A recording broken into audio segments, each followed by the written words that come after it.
कुतुबुद्दीन ऐबक की अकस्मात मृत्यु के कारण उसके उत्तराधिकारी के चुनाव की समस्या को तुर्क सरदारों ने स्वयं हल किया। कुछ तुर्क सरदारों ने आराम शाह को लाहौर का सुल्तान घोषित किया 1210 में, परंतु आराम शाह जो था वह असक्षम और अयोग्य व्यक्ति था। अनेक तुर्क सरदारों ने उसका विरोध किया था। आराम शाह जो था अपनी राजधानी लाहौर को ही बनाया था और यह एक उत्तराधिकारी था कुतुबुद्दीन ऐबक का, असक्षम था और अयोग्य था। उस समय दिल्ली में बदायूं के शासक बोल सकते, गवर्नर बोल सकते हैं, इल्तुतमिश था, जिसे तुर्क सरदारों ने निमंत्रण देकर दिल्ली बुलाया था और आराम शाह भी लाहौर से दिल्ली गया था, शीघ्र दिल्ली पहुंचा था आराम शाह, परंतु वहां पे इल्तुतमिश ने आराम शाह को पराजित करके उसकी हत्या कर दी थी और स्वयं सुल्तान बन गया था। पढ़ेंगे इल्तुतमिश के बारे में। इल्तुतमिश 1211 में गद्दी पर बैठा और 1236 तक राज किया। यह एक शमसी वंश का शासक था।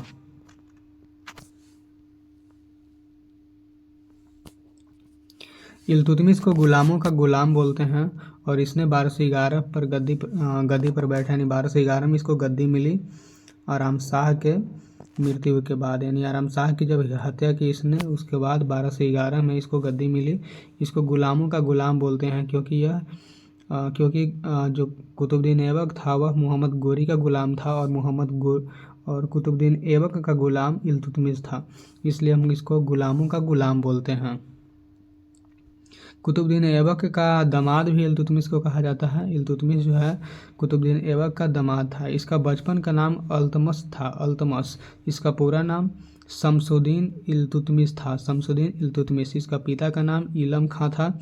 1215 में इसने तराइन का जब तृतीय युद्ध हुआ तो उसमें यालदोज को पराजित किया था। इसने सुल्तान की उपाधि धारण की। बदायूं यानी यूपी का सूबेदार था। राजधानी लाहौर से दिल्ली लेकर आया, यानी पहली बार कह सकते हैं लाहौर से दिल्ली राजधानी इल्तुतमिश ही लाया, ठीक है। और इसने जो सुल्तान की उपाधि धारण की तो बगदाद के खलीफा से डिग्री प्राप्त किया था। बगदाद के खलीफा से, खलीफा अल-मुनत्सिर बिल्लाह से डिग्री प्राप्त किया था। यह खलीफा का नाम है खलीफा मुनत्सिर बिल्लाह। ऐसा करने वाला प्रथम शासक इल्तुतमिश बना था। इल्तुतमिश का बड़ा पुत्र का नाम था नासिरुद्दीन महमूद, जो लखनौती के शासक था। छोटा पुत्र का नाम था रुकुद्दीन फिरोज शाह और इसकी पुत्री जो थी उसका नाम था रजिया सुल्तान। इसकी माँ, यानी ये तीनों लड़का का माँ जो था, यानी नासिरुद्दीन, रुकुद्दीन और रजिया का माँ का नाम था शाह तुर्कान, यानी कह सकते हैं कि शाह तुर्कान जो थी वह कुतुबुद्दीन ऐबक की बेटी थी और इल्तुतमिश की पत्नी हुई, ठीक है, शाह तुर्कान। इल्तुतमिश जो था जीतल और तांबा का सिक्का चलाया था। जीतल बोलते हैं चांदी के सिक्के को, और तांबा का सिक्का भी चलाया था। और गुंबद और मकबरा का निर्माण का जनक भी इसी को बोलते हैं। सुल्तानगढ़ी में पहला मकबरा भारत में बना था नसीरुद्दीन महमूद जो इसका पुत्र था, बड़ा पुत्र। लाल वस्त्र की परंपरा न्याय के लिए स्टार्ट की थी। इक्तादारी व्यवस्था भी, वेतन के बदले भूमि दिया जाता था, यह इक्तादारी व्यवस्था थी। इसको ख़त्म अलाउद्दीन खिलजी ने किया था, अलाउद्दीन खिलजी। 40 तुर्क सरदारों का एक सलाहकार परिषद बनाया था और इसका जो नाम था तुर्काए छिहलगाम या चालीसा दल, ठीक है।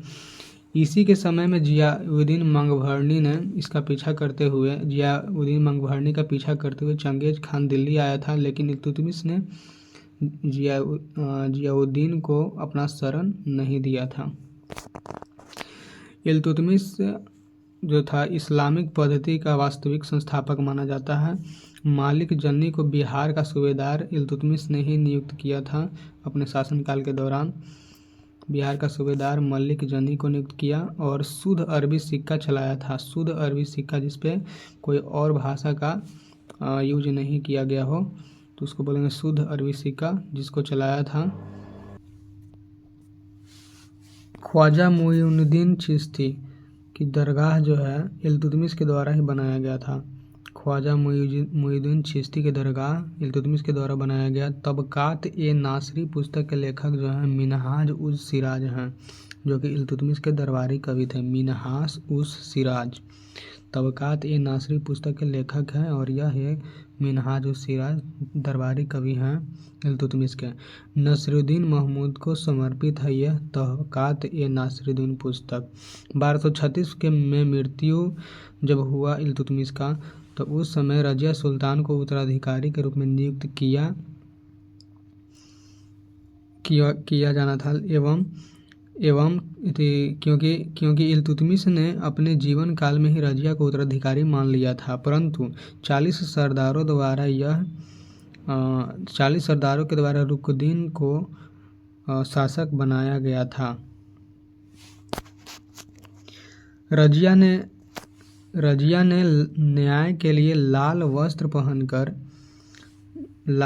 पहनकर मस्जिद के आगे चली गई और जनता के हस्तक्षेप से शासिका बनी थी। लाल वस्त्र पहनकर मस्जिद के आगे चली गई और जनता के हस्तक्षेप से शासिका बनी। ए चहलगानी का गठन दिल्ली सल्तनत के स्थायित्व के लिए किया गया था। तुर्कान ए चहलगानी का जो गठन हुआ था दिल्ली सल्तनत के स्थायित्व करने के लिए किया गया था। सुल्तान ए आजम की उपाधि इल्तुतमिश ने धारण की। कुतुबुद्दीन ऐबक का दामाद था। इल्तुतमिश ने राज्याभिषेक के समय अलीमर्दान खान ने स्वयं को बंगाल एवं बिहार का स्वतंत्र शासक घोषित किया था। जब इल्तुतमिश का राज्याभिषेक हो रहा था उसी समय अलीमर्दान खां ने स्वयं को बंगाल एवं बिहार का स्वतंत्र शासक घोषित कर दिया था। दूसरी ओर कुबाचा भी मुल्तान पर अपना स्वतंत्र शासक घोषित कर लिया और लाहौर और पंजाब के कुछ क्षेत्रों पर भी अधिकार कर लिया था। कुबाचा और यालदोज जो थे वो भी मोहम्मद गोरी के ही गुलाम थे, कुतुबुद्दीन ऐबक के जैसे ही। ऐबक ने आरंभ में ही सर ए जहां जो कि अंगरक्षकों का प्रधान पद होता है, सर ए जहां ऐबक को यह पद मोहम्मद गोरी के द्वारा दिया गया था। ख्वारिज़्म साम्राज्य जो शक्तिशाली साम्राज्य था इल्तुतमिश के समय में, यह साम्राज्य जो था ख्वारिज़्म साम्राज्य जो था शक्तिशाली साम्राज्य था, ठीक है, जिसे मंगोलों ने ध्वस्त कर दिया था। कुतुब मीनार का निर्माण पूरा इल्तुतमिश ने ही करवाया। टंकों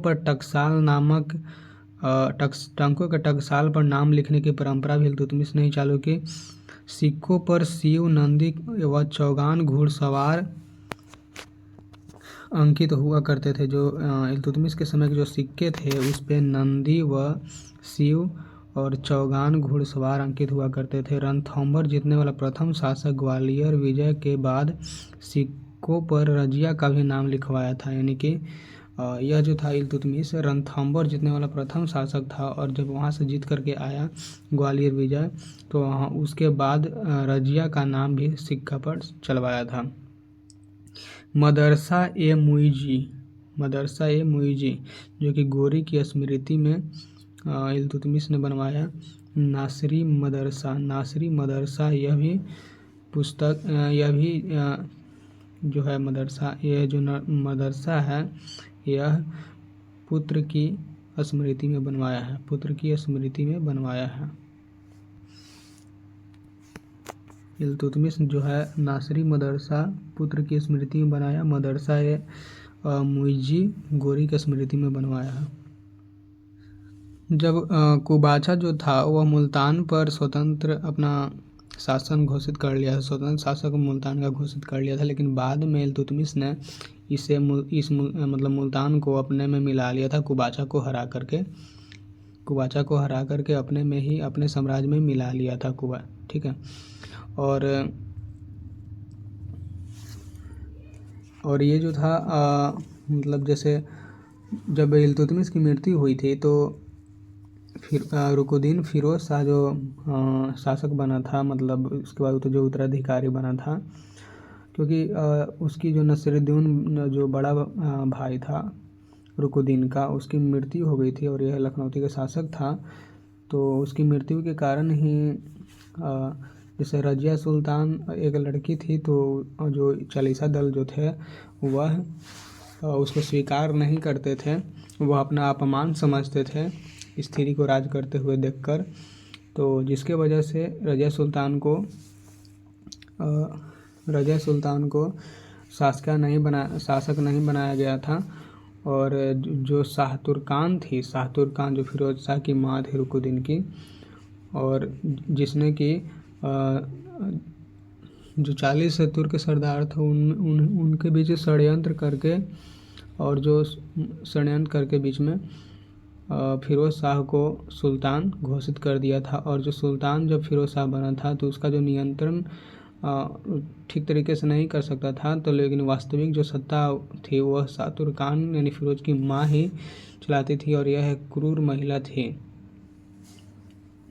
जिसके बाद फिर रजिया जो है बनती है शासिका।